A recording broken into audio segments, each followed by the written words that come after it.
Camarades, frères et sœurs de l'AES, bonjour à la population des très grands pays de l'AES, les trois grands pays de l'AES, le Burkina Faso, le Mali et le Niger. Bonsoir, bonjour au chef de l'AES. Je vous salue, je vous apporte ce salut fraternel depuis le Ghana. Il y a quelque chose qui se passe. C'était avant-hier. Son Excellence Ibrahim Traoré, le président du Burkina Faso, veut commencer une construction de 500 maisons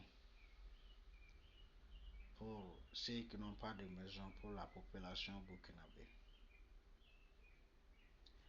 J'ai vu les informations, je me suis assis et je me suis demandé. Donc, c'est celui-là que les gens lui traitent qu'il n'aime pas son pays. C'est ce monsieur que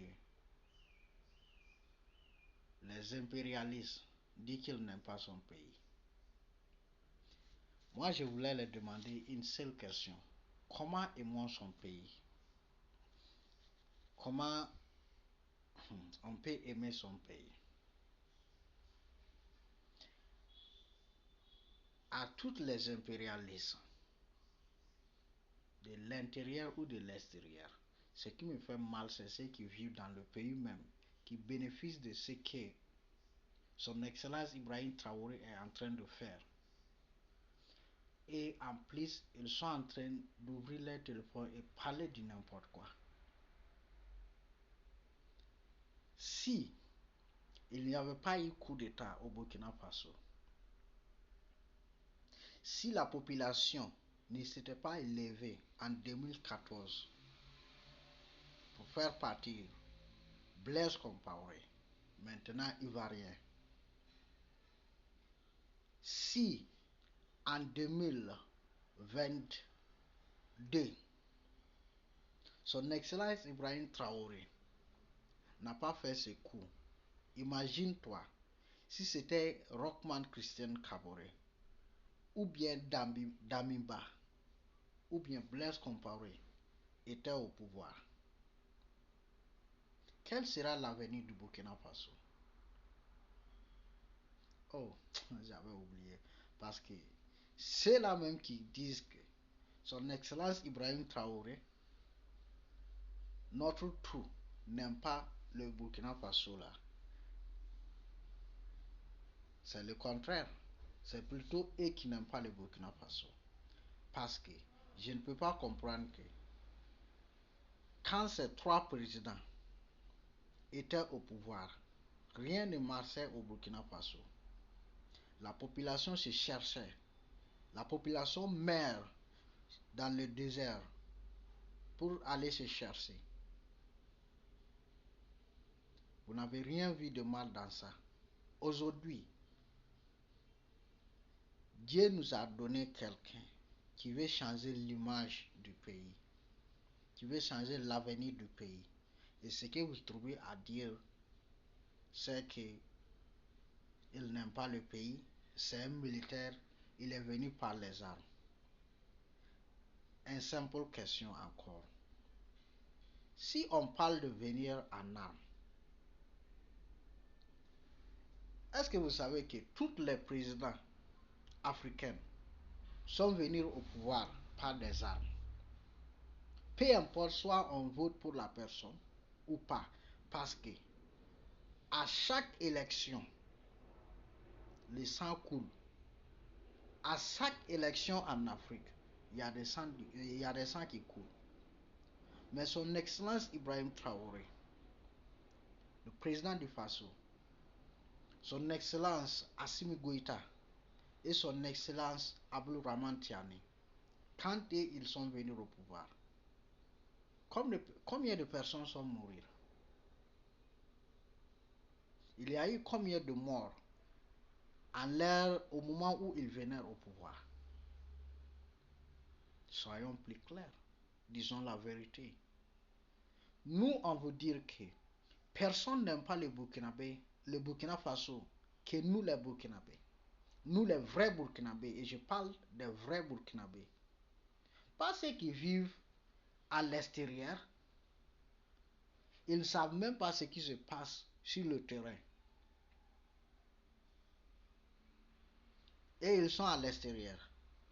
Soit les terroristes tuent les uns ou pas, ça ne les regarde pas. Parce que s'ils se lèvent là-bas, ils ont de quoi manger. Donc, je lance cet appel à la population burkinabé que like, de la façon dont on supporte Ibrahim Traoré, de tous ses efforts, on doit lui montrer de plus, on doit lui faire croire que nous sommes derrière lui, nuit et jour.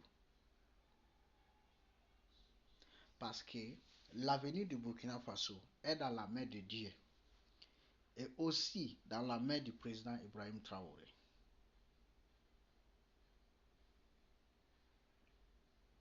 Je lance cet appel à la jeunesse africaine, pas seulement la jeunesse de l'AIS, mais la jeunesse africaine tout entière. Ils n'ont qu'à se lever. Et si je dis levez-vous, ça ne veut pas dire que levez-vous et prenez des armes. Ça ne veut pas dire levez-vous et tuez des gens. Non. Faites de soi que votre leader, c'est que vous savez, vous vous êtes mis en ligne pour voter pour eux. Faites de soi que il fait ce que vous voulez parce que c'est vous qui les a mis dans cette position. C'est vous qui leur a donné du travail. Ils doivent vous montrer le travail qu'ils sont en train de faire. Jeunesse africaine, l'heure est grave. L'heure n'est pas... À cette heure, on ne doit pas s'asseoir sur des réseaux sociaux en train de regarder de n'importe quoi. Il est l'heure pour que nous, la jeunesse africaine, on se lève et on lutte pour la liberté de l'Afrique. Regardez ce qui s'est passé quand le président de la Sud-Afrique est allé visiter le président Donald Trump, président de l'Amérique. On lui a incité et il ne peut rien faire, il ne peut rien dire. Ça va escaler comme cela, ça va aller comme cela. Ils vont inciter tous les pays, les présidents de l'Afrique. À cause de quoi? À cause d'un petit don, à cause d'un petit aide qu'il nous donne. Il pense qu'il peut nous dire de n'importe quoi. Alors que l'Afrique a la richesse qui peut développer l'Afrique sans l'aide de personne. Pourquoi nous nous laissons traiter comme cela? L'Afrique appartient aux Africains. Mais pourquoi les richesses de l'Afrique appartiennent à des impérialistes? Ceci doit arrêter. Si aujourd'hui l'Afrique décide de ne pas importer quelque chose, nos richesses en Amérique, en France, en Chine et plusieurs d'autres pays, vous pensez qu'ils n'allont pas venir nous demander pardon? Cet appel est très simple. Il faut qu'on se réveille. Et l'air est grave.